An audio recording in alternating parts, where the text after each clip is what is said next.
മൂന്നാമത്തെ ചലഞ്ചിൽ നമുക്ക് ഇന്ന് സ്പോൺസർ ചെയ്തിരിക്കുന്നത് നമ്മുടെ സ്വന്തം നമ്മളെ സാധനം ഇന്ന് കറക്റ്റ് ഗസ് ചെയ്ത് പറയുന്ന ആളുകൾക്ക് പുതിയ ആൾക്കാരുടെ കൈ കൊണ്ടുപോവാം. ഓക്കെ, റോട്ടിലുള്ളവരൊക്കെ തടുത്തു. സാധനം നിങ്ങളുടെ കയ്യിൽ കഴിഞ്ഞ ഇന്നലത്തെ പോലെ എല്ലാ സാധനങ്ങൾക്ക് കൈ തരും. എന്ത് വേണമെങ്കിൽ നിങ്ങൾക്ക് കണ്ടുപിടിക്കാം.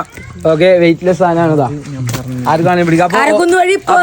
ചലഞ്ചിൽ പങ്കെടുക്കാം. ചലഞ്ചിൽ പങ്കെടുക്കാം ഗൈസ്. അപ്പോൾ ഓരോരുത്തരും അതാ വരുന്നത് നമ്മളെ പുതിയൊരു ഇസ്തിരിപ്പെട്ടിയായിട്ട് ഒരു ചെക്കൻ ഓടി വരുന്നുണ്ട് ഗൈസ്. ചലഞ്ചിലേക്ക് കാണാം. ചലഞ്ച് അവസരമുള്ളൂ. പിന്നെ നെഞ്ഞു മതി. വേം പറയും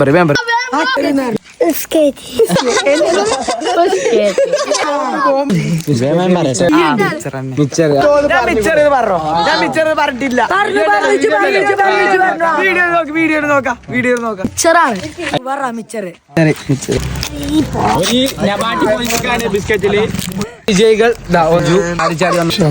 വളരെ എന്തുകൊണ്ട് ഗൈസ് മുട്ടായി തിന്നിട്ടാ വരുന്നത്. എന്തായാലും കിട്ടൂല.